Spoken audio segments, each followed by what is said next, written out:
everybody. I'm Chuck Caton along with Coach Pete D'Arruda, and it's the Live Happy Show. Thanks for joining us here on our podcast where we revolve around the finer things in life. Wine, cigars, and sports. How can it be any better, Coach? It's a fun time to be alive, Chuck. It really is. And on today's show, we have for you Erik Cole, who's played for 5 National Hockey League teams, including the Carolina Hurricanes. He's gone through a lot of adversity in his career, injury-wise, and he's done a lot of things that other players haven't done. And we'll be exploring all of that on this edition of the Live Happy Show. I'm excited to talk to Erik. Yeah, he's an interesting individual. And, we're going to talk a little bit, Coach, about, and you find this in the business of, wealth management and retirement planning. What do young guys do, professional athletes? I know you have a very close relationship with Terrell Davis, the former NFLer, on what these athletes do today after they have played, after the lights come down.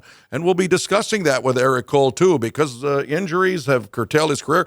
He's turning 40 very shortly, and that's still certainly young. You got a lot of life to live. Well, we talk about sudden wealth, and these guys, and gals sometimes, go from teenage years to millionaire years, just like that. And then it ends real quick. I mean, you never know when it's going to end. I still see the hit that took Erik's career away, basically. I can still see that. I remember seeing the highlights of it. So we never know when things are going to change, and so if we're smart, and a lot of times we're not when we're younger. We've all been young, Chuck. Yes. We've all done some dumb things. But if we're smart, we plan ahead. And it sounds real easy until you get in the moment, and then you procrastinate. Procrastination has killed more retirement plans than anything I've ever seen. But if you're a professional athlete, you have to know that your career is going to be shorter than a working career. People used to work 30 or 40 years for a company, then retire with a pension from the company. Well, now the pension obligation for the most part is up to you. We do see some pro athletes with a pension from the leagues, but that pension is nowhere near as good as what they could save on their own, is it? Well, that's right. Yep. And especially for a National Hockey League player, you do have certain pension. You contribute to the NHL Players Association, and the pension is derived out of that. They also try to take care of the older players. Well, it's better than it used to be. And we see this in the NFL too. Rocky Blyer, a good friend of mine, he said it's really peanuts what they get from the Players Association. It's amazing, isn't it? And they've taken some, and in hockey too. There's a lot of hits that go on in that sport, right? And hockey and football, even baseball, collisions at home plate, collisions at second base, even first base collisions. And one collision could end your career or change the way you play. Now, the biggest thing about Erik Cole, to me, and I think, ladies and gentlemen, you're going to love hearing from this guy, is because he's bounced back from adversity.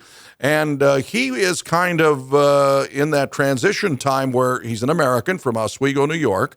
He played college hockey at Clarkson, the Golden Knights. I don't know if the Vegas Golden Knights stole their name or whether it was Army or whatever it was, but he played for his hometown, Clarkson, up in upstate New York. So he's used to a little bit of snow. Well, I watched some of these medieval movies. There aren't many Golden Knights. They're all that silver kind of color. Yeah, I know. It's amazing. So Golden's good. But he's not going to come in with a mask or any kind of headgear at all. But but the thing is, he's used to that adversity of and the transition I was talking about is that on future shows, we're going to have U.S. Olympian Mark Johnson on a future show. And you know what he did in 1980 with the U.S. Olympic team. They were absolutely incomparable against the stacked odds of going against basically a professional team in the Red Army team.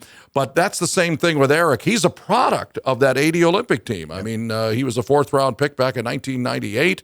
So basically, it's hard to believe, but he was a little baby. In fact, he was just born when the U.S. Olympic team won the gold medal in 1980s. But, that start to feel old when you start saying that, right, Chuck? Because I can remember I was 14 years old. You were 4. Well, I'm not going to tell you how old I was. And I was just amazing hearing the crowd chanting USA. Remember that? And the Sports Illustrated cover shot, and just all the guys that were on that team. What they've done since then, a lot of them they've really done a lot of things. So when we talk to Erik Cole, we'll talk a little about that Olympic influence, because he was in Torino, Italy back in 2010. He was part of the U.S. Olympic team too. Not as successful, unfortunately, under Coach Peter Laviolette as the as the 80 team. Nothing will ever compare to that. 30th anniversary. But he was one of those guys, I guess the point I'm making, he was very influenced by what's happened with American hockey. And I think we had Ron Francis on here recently, and we talked about the first round. Did you know that there were more Americans picked in the first round of the National Hockey League draft this year than Canadians? And what a difference. Never would have thought that would happen. No, that's right. And so Erik will have a story about that. But the adversity, and you touched on it, Coach,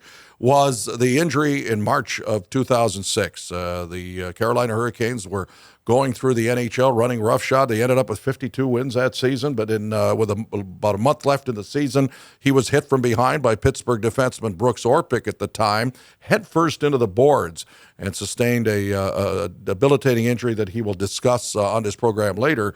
But it didn't dissuade him. He worked his way back, and he'll tell the story about coming back for the last couple of games against the Edmonton Oilers in the Stanley Cup final. He was my favorite player when he was playing back in the day. Really? So you have a 26 jersey? I don't have jerseys, but I remember, when I went to the game, I'd follow him around on the ice. My eyes were always on Erik, so he did a great job out there. Well, he's a tremendous character player, and he's one of those guys that we'll talk about being a left-handed shot playing the right side, which not very many well, today, a lot more players are playing what we call the off wing, the opposite-handed shot. In other words, if you were a right-handed shot and you played the left side, you'd be on your off wing. It's a little tougher to put a power shot on that way, right? But you can also open up and have more of the net when you're carrying it in on your forehand, and we'll discuss all of those types of things with Erik. But I know you're excited about our wine segment as well, because you've got a dandy for us that I think we're having Erik Cole stick around for as well. I hope he does. Speaking of opening up, we're going to open up a bottle of one of my bottles of wine, the Coach Pete wine from Ledson Winery in Sonoma Valley. Chuck,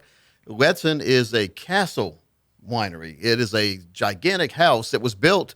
The owner, Steve Ledson, of the winery, had built that house for his wife. And then she decided she wanted to get a divorce, so he turned it into a winery instead of a residential house. And it's amazing how many great wineries are in Sonoma. A lot of people, when you say California, you say Napa. And you always talk about Napa. But Sonoma is about 5 times bigger than Napa, that much more land. And to me, the grapes are just as good, if not better. They don't get all the hype that Napa gets. But I think we'll get Erik's opinion on the Coach Pete wine. It's it's called the Three Brothers. I've got a row right there at Ledson, and every year I get 4 cases of this wine. And how appropriately named, too, because you have 2 other brothers, yeah, right? I have 2 other brothers. So 3 brothers, Coach Pete wine, and it's a blend of some of the great grapes they have out there. So it's a red one. We'll see that, and we'll see what Erik thinks. I'm going to relate to it, too. I have 3 sons, and I'm not Fred McMurray. You need My 3 Sons one, right? Remember that. And then we're going to do a little segment, our good friends, always, and we're going to be going out there to show you what they're all about, too, in future Live Happy shows. At the Apex Cigar Lounge, Salem Street here in Apex, North Carolina, the peak of good living. And we're going to have a cigar segment as well. And, of course, we have to move outside. We have to give that disclaimer, and you'll see us out there. Well, speaking of houses, the Apex Cigar Lounge is an old house that they've renovated into a great cigar lounge with a gigantic walk-in humidor. Absolutely. It's an old farmhouse, and they're actually doing some renovations, and we're going to have our fine producer, Chris Bredhauer, going out and taking some shots of it. You'll meet Jeff Schlager and Rob. The proprietors are just terrific guys who take their profession very seriously. And as we've told you on a previous podcast here, Dr. Schlager was a podiatrist and changed profession, and now he is a cigar aficionado. Well, we can't let Chris go there alone. He's a little shy guy, so we'll need to go out with him, and we'll smoke a couple cigars. When we're there, we'll tape those. How's that? It's a tough life, but somebody's got to do it, as they always say, Coach. And so, I'm ready for a wonderful show here today, and I hope that as we have a growing audience, we are very happy. Tell your friends that you like this podcast, because I think it's a truly unique podcast, if I do say so myself. The video version, too, livehappyshow.com. Absolutely. Yep. And we are going to be archiving these shows very shortly on livehappyshow.com. And so give us your feedback as well. We have an 800 number you can call, 622-8292. That's 800-622-8292. And give us some feedback on what you think of our podcast, because for 2 relatively veteran broadcasters here, I think we're talking about some things that people are interested in. Well, I'm interested in cigars, I'm interested in wine, and I love sports. So what more could you ask for? And, we'll be talking about various, in future podcasts, we'll be talking about specific cigars and what we would recommend, because I know I've been smoking for 40 years or so, on and off. I love to have a couple of cigars on the golf course. Used to be able to smoke indoors in hockey rinks when I used to broadcast games and smoke. It was kind of a relaxing thing. Now, how about you? I mean, with a glass of wine, I couldn't drink wine, of course, on the air, but with a cigar, it used to be very relaxing. And I always felt I had a one-to-one connection with a listener, relaxing, puffing away between periods. Well, I grew up as a baby smoking cigars. Now, what do I mean? Well, Dad would always smoke cigars around I want to hear this story. You know, the smell of cigars. I remember, all the time, Dad would smoke at home in the house. Yeah. In his dad's house. He'd do what he want in the car. Well, you're lucky. I've basically smelled all sorts of great cigars over my lifetime, and I always thought they smelled better than they tasted when I was younger. But my palate has changed over the years, just like they say it does. And I like to smoke a good cigar now, and I like a glass of wine with it. I got an interesting question for you. You got two brothers. Are they both cigar smokers? I don't think either one is. Oh wow! So you picked up on it. So that cloudy interior of your car. What was the longest trip you ever had to endure cigar smoke? From North Carolina to New England to Massachusetts. So driving all the way? Dad would, and you like to do that too. Dad would go all the way. We would be lucky if we stopped to use the bathroom. Remember trying to make the best time, right? Hey, you hear that, Chuck, Nelson, and Russ? I know they're watching. We did that too, from Hartford to Detroit to visit my parents. It happens. Hey, that's we'd go from Wisconsin over. We went to Wisconsin for a while. Wisconsin to Massachusetts. That was a long ride too. You remember that ride? That's right. Yeah, and I tell you, well, it's a good thing your dad didn't imbibe on the wines part of it, right? Because we don't advocate that. But the cigars will get you a little bit lightheaded if you're not careful, if you inhale that smoke. So you have to be careful. I was in Vegas the other day, and inside the casinos, they sell cigars, and you can smoke in the casino. So you're smoking inside. That's always fun to walk around puffing the cigar. You had a real good trip there, too. I know we got about a minute to talk about it, the iHeart Music Festival. Wow, you saw some pretty good acts Justin Timberlake, Fleetwood Mac. Okay, so Leonard Skinner. I mean, it was 2 days of nonstop music. So Benny Goodman wasn't there? Frank Sinatra? You couldn't dig them up anywhere? Frank Sinatra. No. I did go down to Old Vegas for a while, Fremont Street, and I went to the Heart Attack Grill, where if you weigh over 350 pounds, you have a big scale there, your food is free. I weigh 205, but, so the waitresses dress up like nurses, and they make you put a hospital gown on, and then my burger was called the triple bypass, 3 burgers and 15 pieces of bacon, Chuck. But you can do that once in your life, not every day. Oh, my God. But we've got a great show, got some good cigar. We have a good cigar lineup today and some good wine, and we look forward to doing the show each and every week. I think I do. I think you do as well. Yeah, I'm thinking of this 250. What'd you say? 250, 350? You have to weigh 350 to get free food, and then they'll let you eat until you have heart attack. Well, somebody did have one there a couple years ago and died. It's good PR for them. But folks, we've got a really good show for you today. Absolutely. Stay tuned. Hey folks, this is Thomas Lipscomb with the nationally broadcast Financial Safari radio show. We have breaking news about your 401k, 403b, or TSP. Let's go to Coach Pete in studio. Thanks, Thomas. It's very concerning out there how many people do not understand the 401k, 403b, or TSP. Folks, we have the brand new Survival Guide series. Give a call right now to the number you see on your screen, and let's get you taken care of with your 401k, 403b, or TSP Survival Guide today. We're back on the Live Happy Show. Chuck Caton here with Coach Pete DeRuda and our special guest. He was the Carolina Hurricanes' 4th-round pick in 1998 out of Clarkson University, Oswego, New York's own Erik Cole. Welcome, Erik. Thanks for being with us here this afternoon. Thank you very much for having me. Happy to be here. 3rd-round pick. Yeah, well, don't sell me short. No, you're right. And you were the 4th pick of the Hurricanes, but a 3rd-rounder. That's the thing, right? I believe. I don't know. Chuck's trying to cover his Yeah, I'm not so sure. Yeah. I might have been the 4th pick of that draft. Yeah, I think I might have been. I think they had the 1st, a 2nd, then there was 2 in the 3rd. Yeah, no, that's right. So anyway, you were a 3rd-round pick. I'm not going to sell you short. Coach, I think it's one of those things that this guy's got so much class. He's part of actually 2 Stanley Cup finalist teams with the Carolina Hurricanes. But let's delve into your career prior to that, because I think Coach and I talked a little bit about the influence of the 80 Olympic team. Mark Johnson will be our guest on a future podcast, who was part of that 80 Olympic team that won the gold medal under Herb Brooks.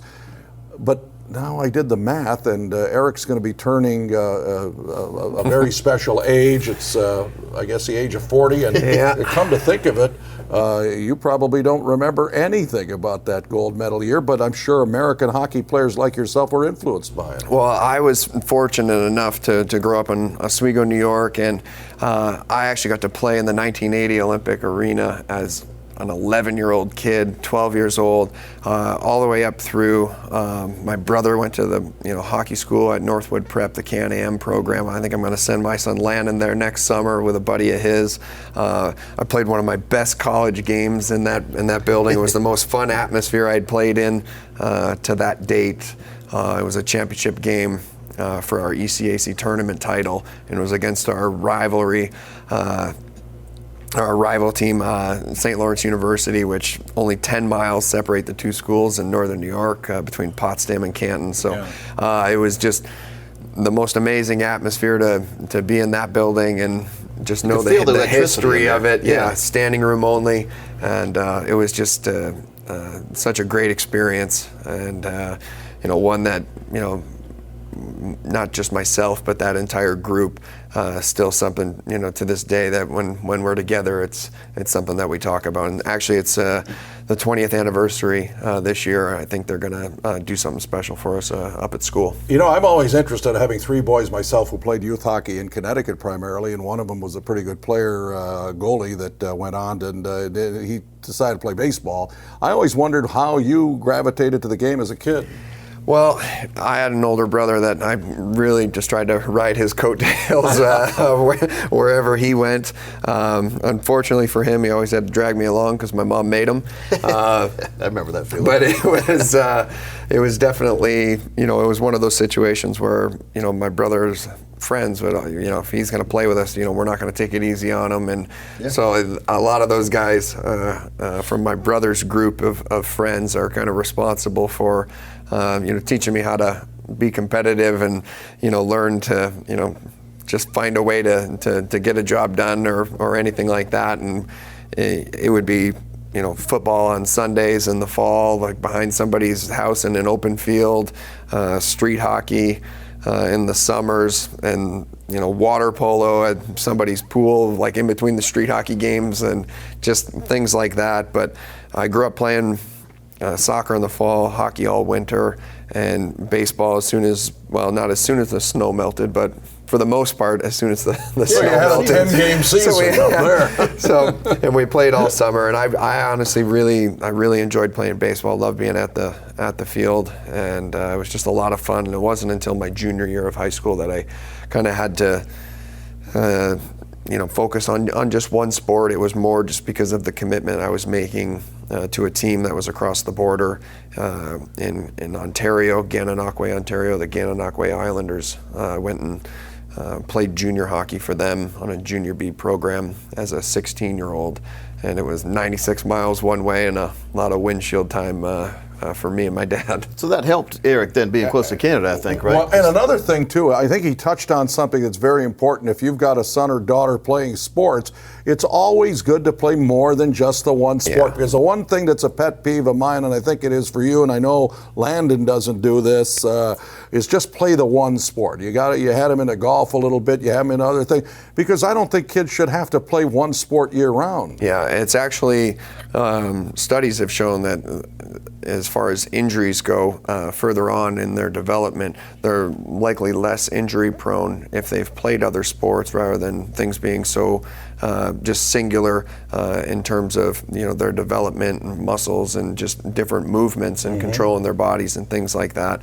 Landon, he's actually a fantastic golfer. He's kind of stepped away from it a little bit, which breaks my heart and ruins my handicap because I don't get to get out there quite as much. But no, I'm a big advocate of playing multiple sports and being an athlete and being a little bit more well-rounded in that regard. It's kind of funny, like even in NHL dressing rooms, it's not everybody, but there's a few guys that don't even know how to throw a football, and it can be comical sometimes when because you're always looking for ways to just kind of get some blood moving and get your bodies moving when you're on the road, and the team doesn't necessarily want to bring you to the rink for a morning skate, but you got to get up and do something.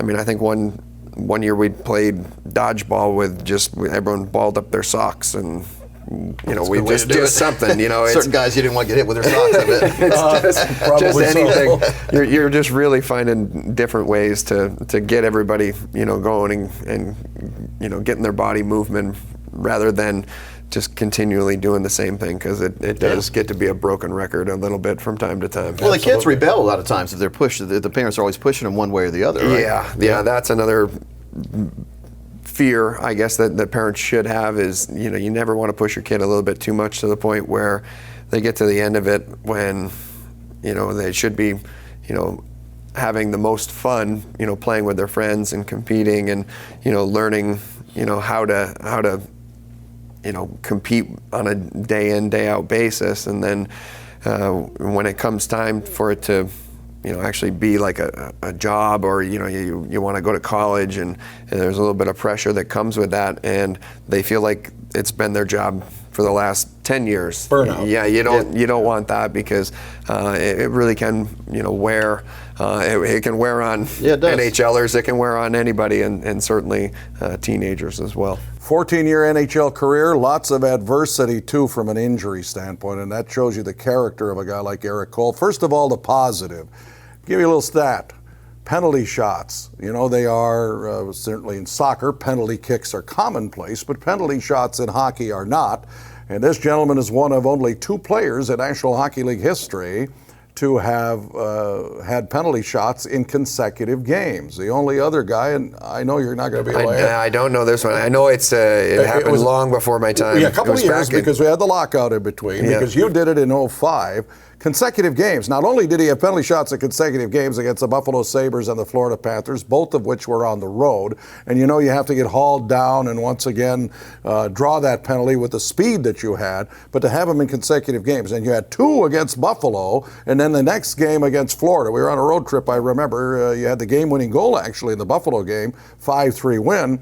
And then the next game against Roberto Luongo, 1-0 game. Now, you didn't score in that one, and you scored on one of the 2 in Buffalo, but that's hard. But the guy was Esa Pernis, who my good friend Bob Miller, you might imagine, here's another one. The last name was Pernis. He mispronounced his name. My buddy Bob Miller in L.A., because he played for the Kings, he named him something else that I can't use right now.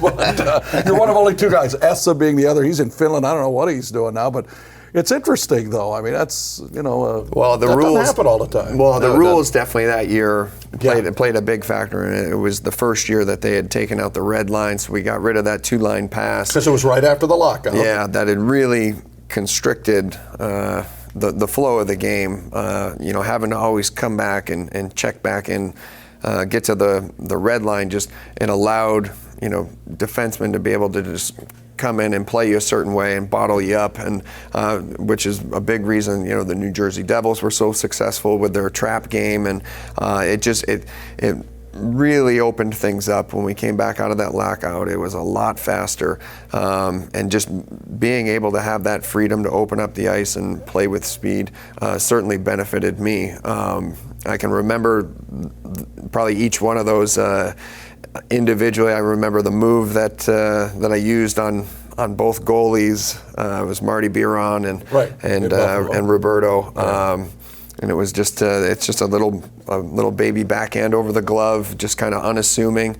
And then when I got the second penalty shot, I was like, oh man, I mean, do I go back to the same shot? And so I tried to show him the same looking move, but tried to slide it back to my forehand, and unfortunately just kind of shoveled it wide. And then I went back to the backhand against Louis, and I aired it out. I never should have attempted that on that ice in Florida. The ice is always terrible there, and it was toward the end of the first period, and it was a little choppy, and I went down and I got a little wobble on the puck, and I hit the glass. That's what people don't see on TV. The ice always looks the same, but when you're down there, it's different on every arena. And especially in the division that we played in. We played in some pretty tough markets when it came to the ice conditions. Tampa, Florida, Atlanta at the time. Between the humidity and the temperature outside to having multiple events going on at these arenas, the ice is covered, it's uncovered.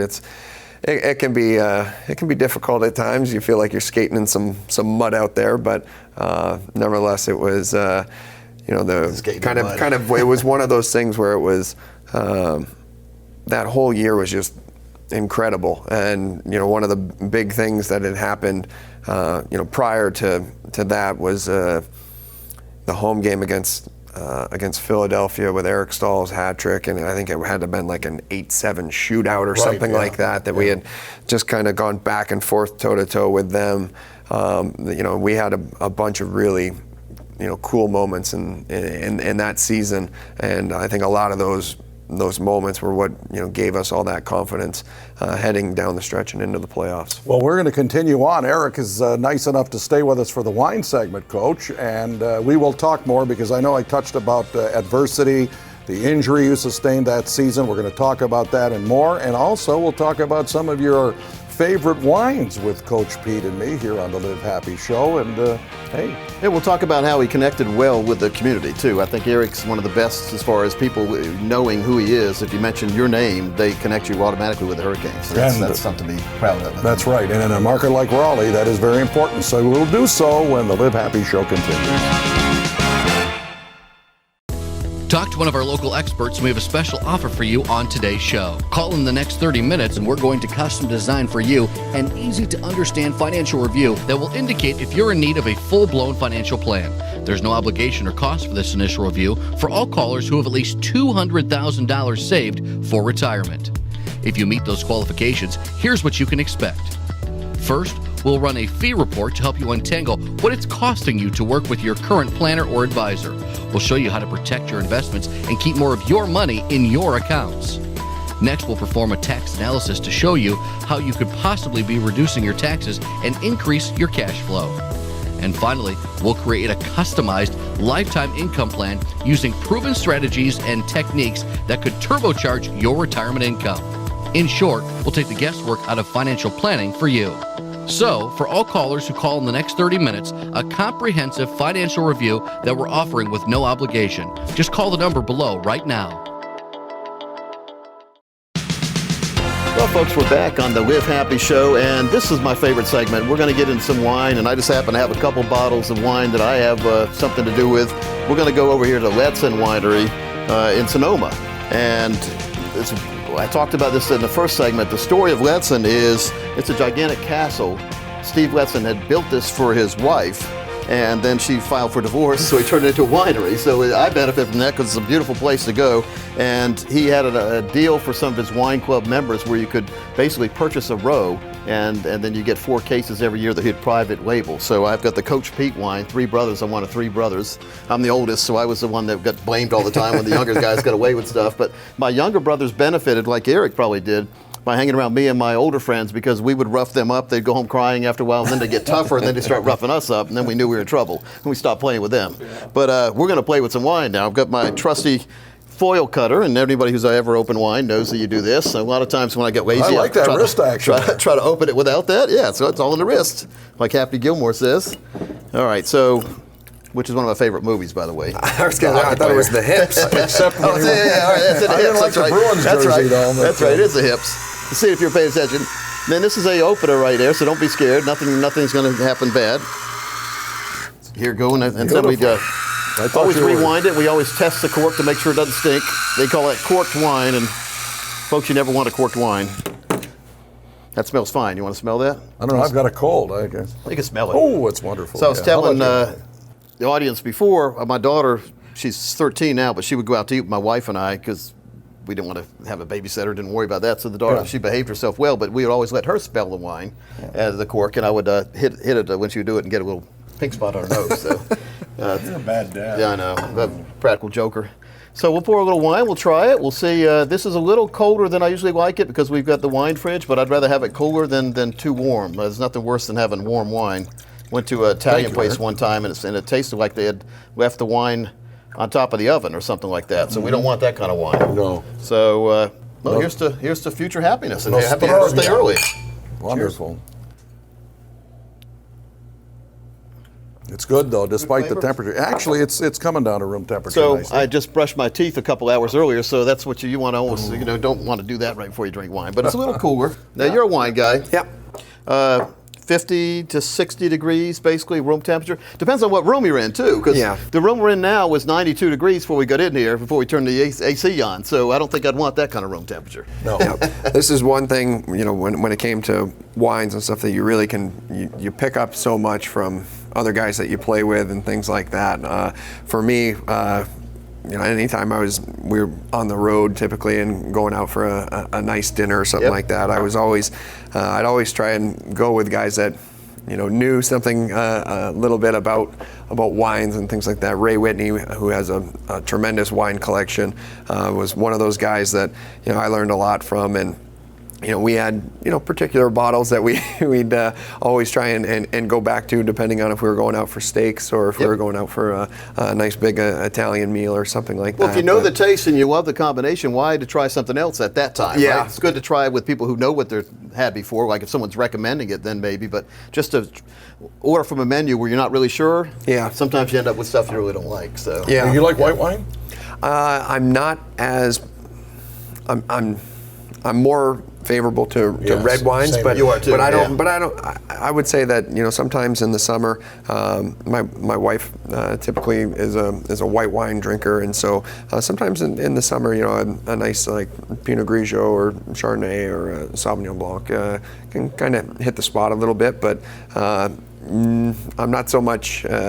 A day drinking, sitting around drinking some white wine. I don't think that's going to end very well for me. I was wondering why women like white wine more than red, and a lot of times it's because their first experience with red, they had a really bad one. Yeah. Maybe they got it at a grocery store or $8.99 or something like that. Green Springs. Yes, you have to be very careful. Don't judge the whole class of wine by your first experience a lot of times. Hey, we talked a little bit before the break, Coach and Erik, about your career, the adversity. I'll never forget on that early March day, and it's forgettable for you. You might have had a few glasses of these after you got hit from behind by Brooks Orpik in that game in that 05-06 season. There was a month left. You just alluded to the fact that the Hurricanes were a terrific team. They ended up winning 52 games that season, rolling real well, coming out of the lockout, using speed. You were emblematic of that, coming in off the wing.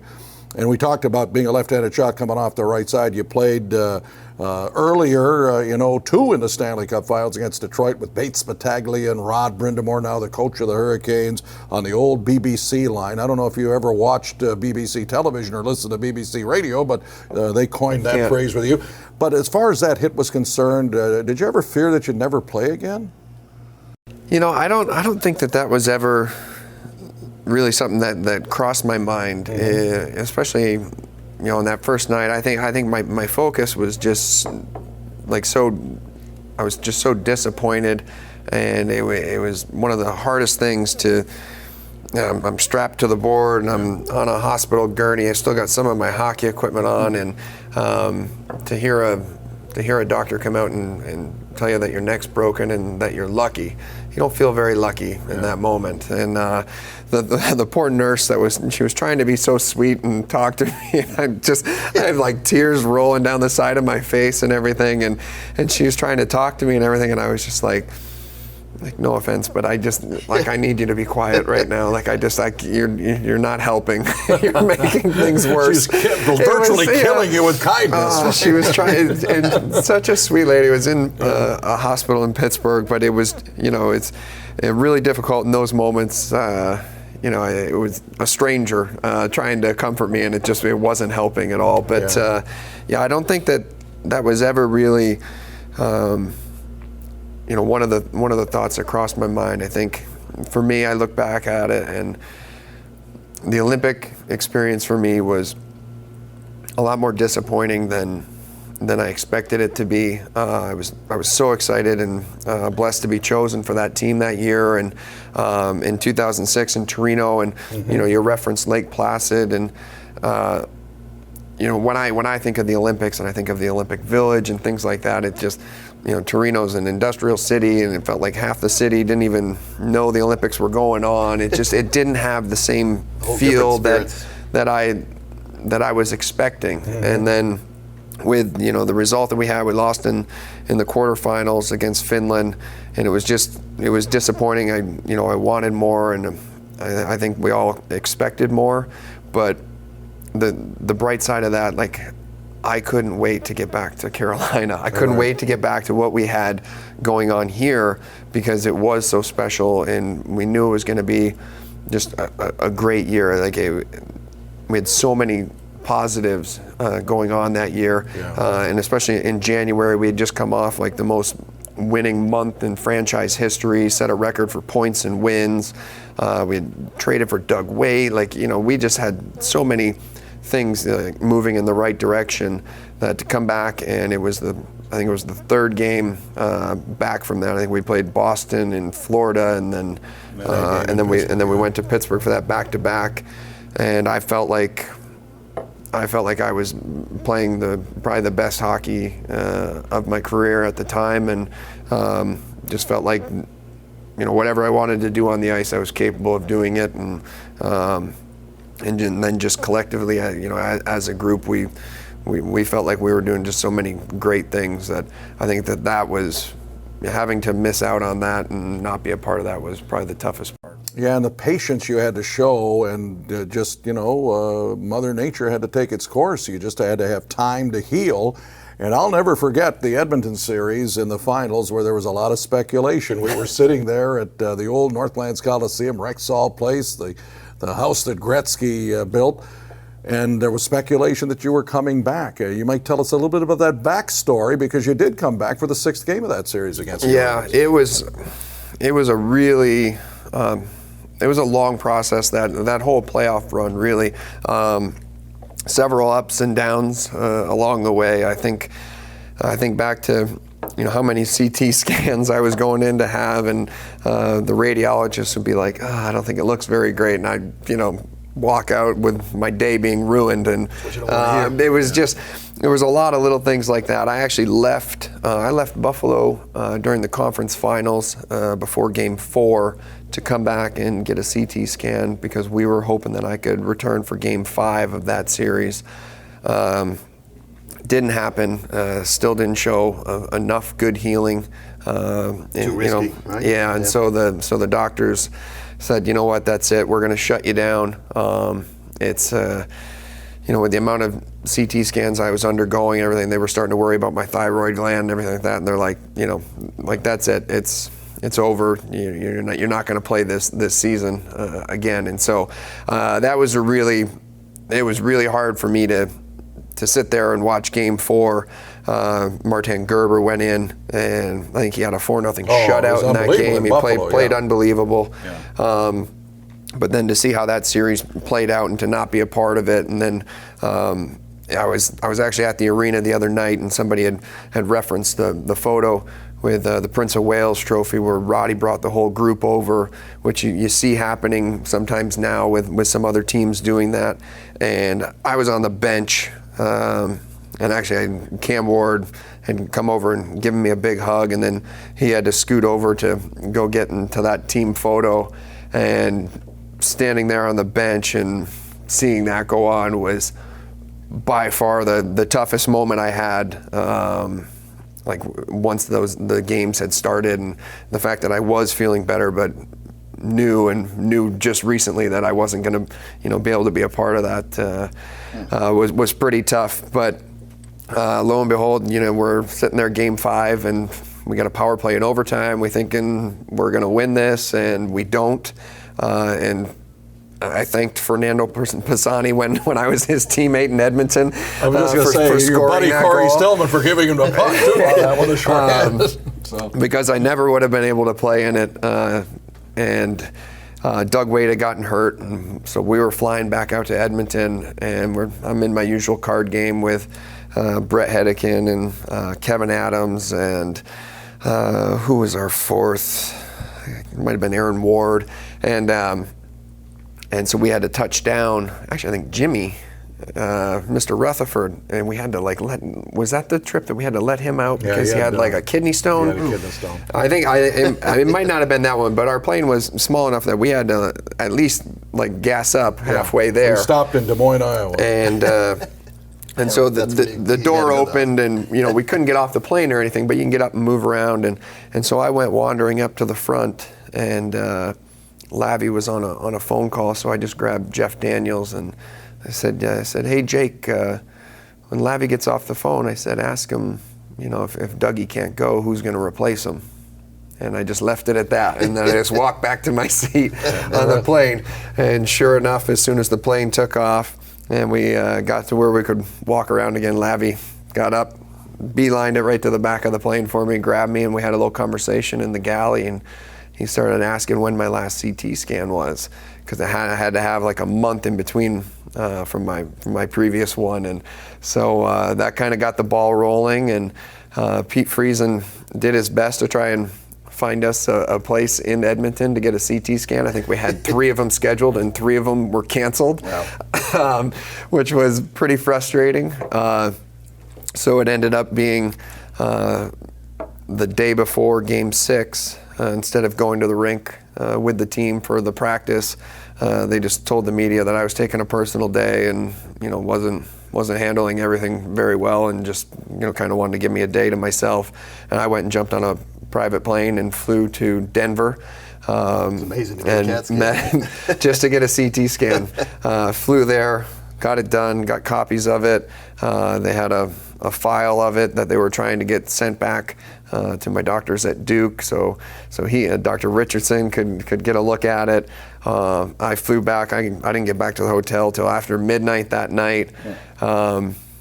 Thankfully the team was flying out, all of our families, for Game 6 in case we did win the cup out there. They would be able to see it firsthand.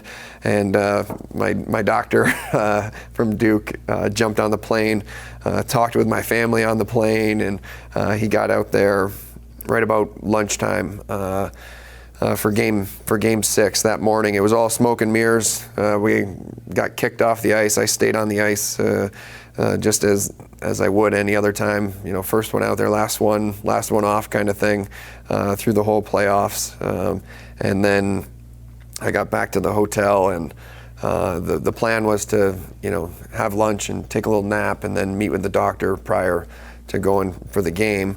And I went and laid down and was trying to find a way to get a little bit of rest. Obviously I was nervous and anxious and everything, and then I got a phone call to my room and actually had to go and have the meeting before my nap and meet with the doctors. Oh, just as well, because you weren't going to sleep anyway. Well, I feel like I had a better chance had I not had that meeting, because I went back there and I just stared at the ceiling, and yeah, it was tough. It was definitely a roller coaster, and definitely the wave of emotion, just being able to get back out there and everything. And unfortunately, it didn't provide the the result that we had hoped for that night. But I felt so much better in Game 7, just energy-wise, with my legs, my timing.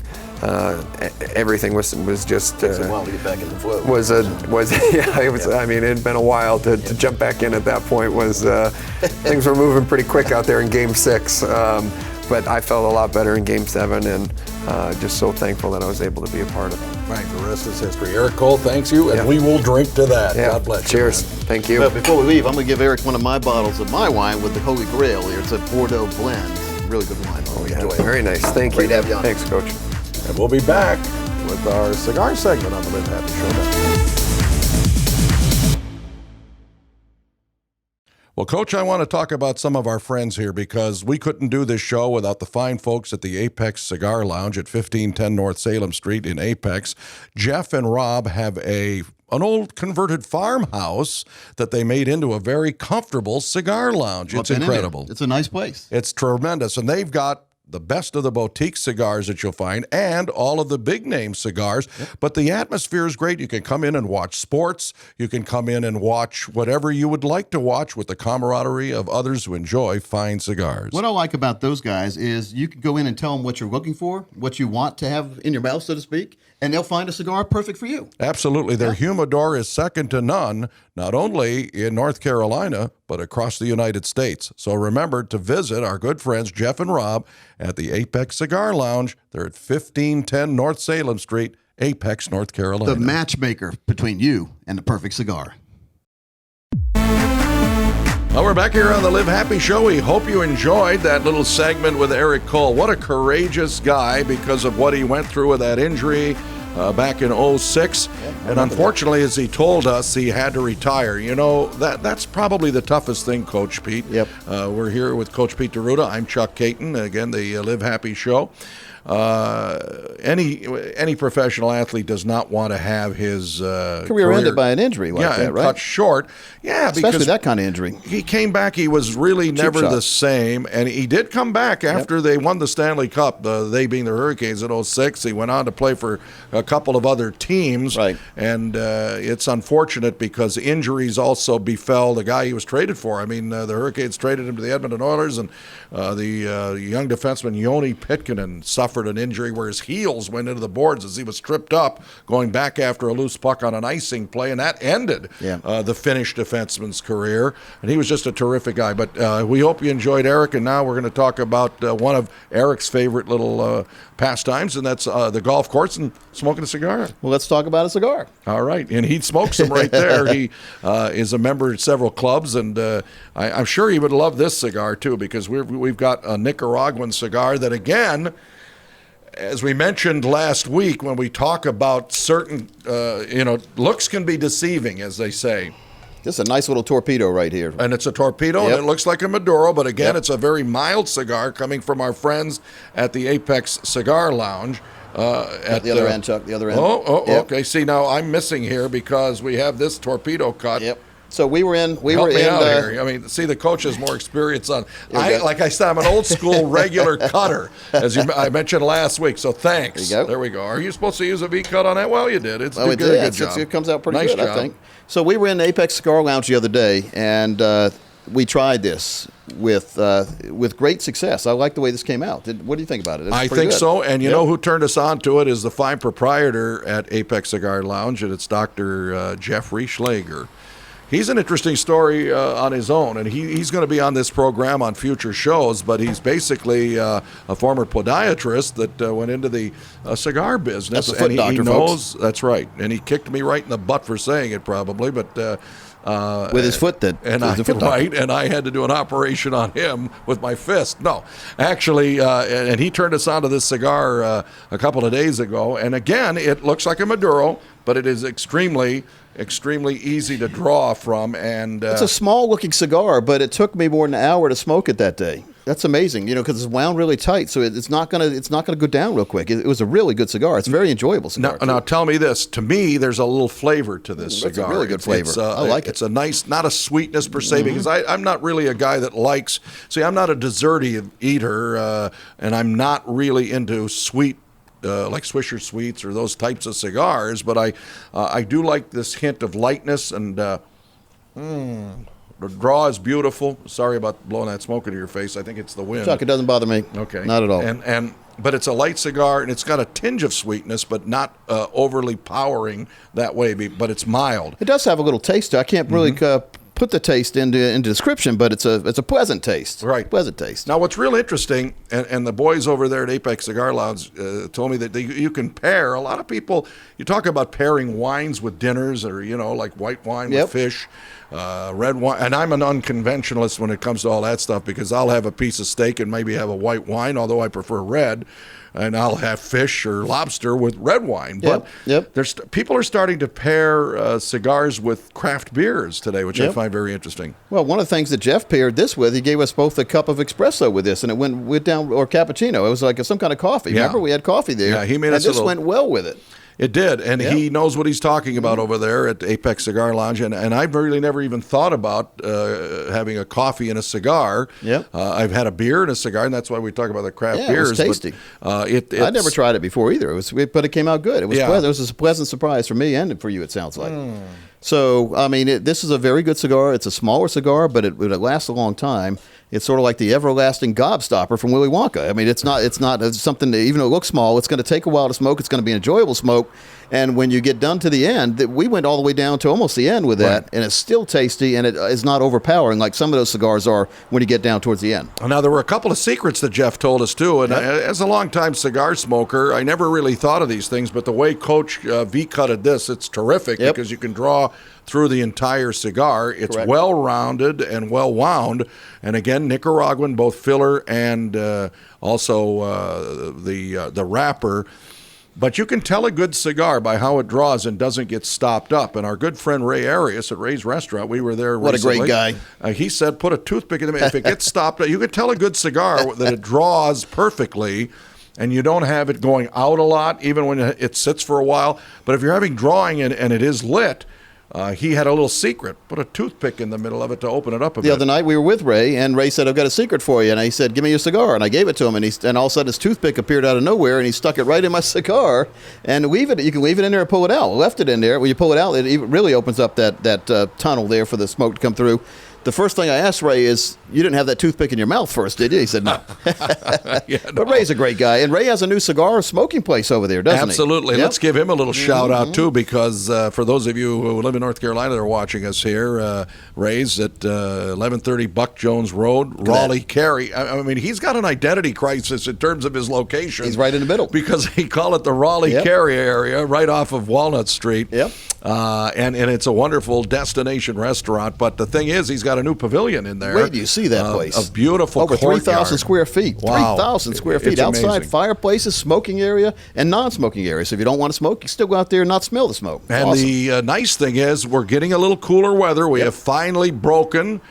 We've got a little fall weather coming here It's at coming. the end of September, early October, as you watch us here. Yep. So it's a very comfortable place to enjoy a cigar, because even though North Carolina law, and of course the law all over the country, Coach, you can't smoke indoors anymore. He's got a nice little area on Correct. that outside courtyard where you can enjoy a very fine cigar with very pleasant meteorological conditions. Yes, and so I'm getting a little cedar taste here. Do you ever taste cedar? So it's funny when you drink wine or smoke a cigar, you get different flavors, different hints. And I've got a little cedar on there. That's what it tastes like to me. And which is not bad. I think I described it as a little sweetness, but it is. It's a cedar Cedary, type of little flavor. cedary.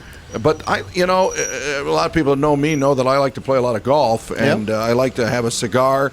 Sometimes, depending on the cigar, I will have 2 or 3 in 18 holes. But and it's not that I'm a chain smoker in that but way. it takes a good 3, 4, 5 hours to play 18 holes too. But doesn't it? But the thing is, some of the cigars I have acquired don't smoke as slowly and as wonderfully as this cigar. Yeah, this is really good. This is a really good one. So, folks, Apex Cigar Lounge. If you all you have to do is to go in there and say, "Hey, I want what Coach Pete and Chuck were smoking last week," and of course Jeff will know which one it is, and get you set up with one. Now, the beautiful thing about that place is you can smoke cigars in there. Right. It's they a have a great cigar lounge, and that's one place where you can smoke inside. Absolutely. I mean, they've got the license. Full filtration system in there too, so you can sit right next to somebody else and not even smell their cigar. That's right. That's how great that system is in there. 1510 North Salem Street in Apex is their address, and that brings us to another little facet of our particular program. If you're enjoying things, you can give us a call at 800-622-8292. That's 622-8292.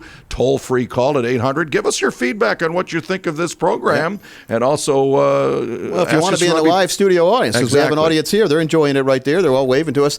But all you have to do, if you want to be in the studio audience, which after we get done taping, we're gonna talk cigars with the folks, and we may even get in the car and go over to Apex Cigar Lounge. Absolutely. So you can join us with this at any time. Again, 800-622-8292.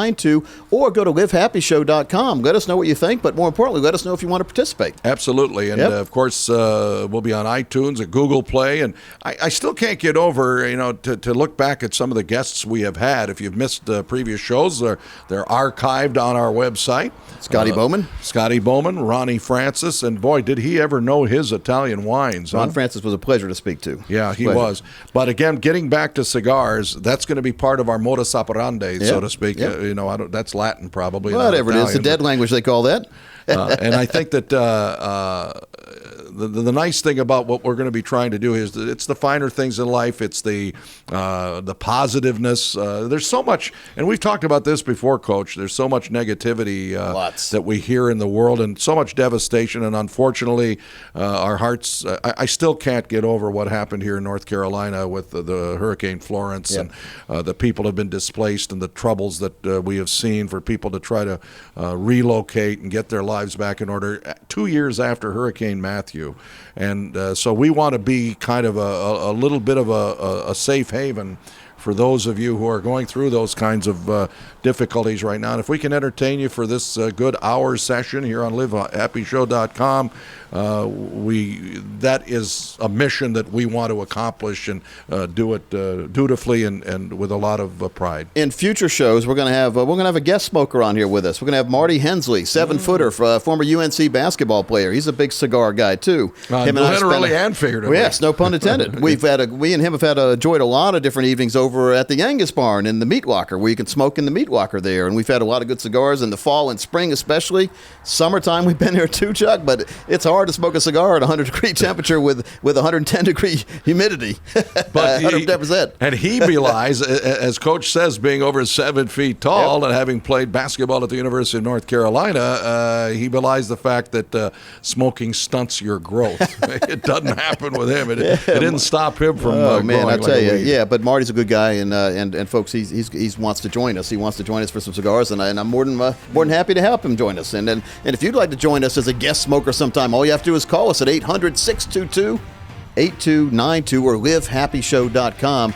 We try to have a lot of fun on the show. We try to talk about things. I mean, we could talk a lot more about a cigar. I just think it's, how many good adjectives can you say? We haven't run into a bad cigar from Apex Cigar Lounge, and I don't think we ever will, because Jeff over there, the owner, does a great job of researching cigars before he puts them on his menu, so to speak. Absolutely, yeah. So that's Jeff Slager. Tell him you watched our podcast and you were entertained by it, and we are at your service here. Again, we thank Erik Cole for being with us, and then next week, it's very interesting when hockey players or athletes put their name, and of course, Coach Pete, you have this distinction with the wine of your own.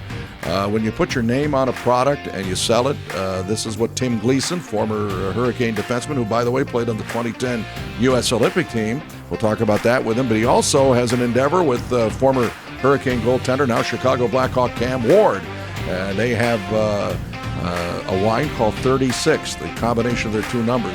Timmy was number 6, Cam Ward was number 30. So. Add them together, folks, and it comes to easy math problems. So, yeah, look forward to talking to them. It's going to be a lot of fun. So that's next week. And, folks, I hope you've enjoyed the show. And, again, anytime you can reach us, 800-622-8292 or livehappyshow.com. For Chuck Caton, I am Coach Pete. We'll join you next week right here on the Live Happy Show.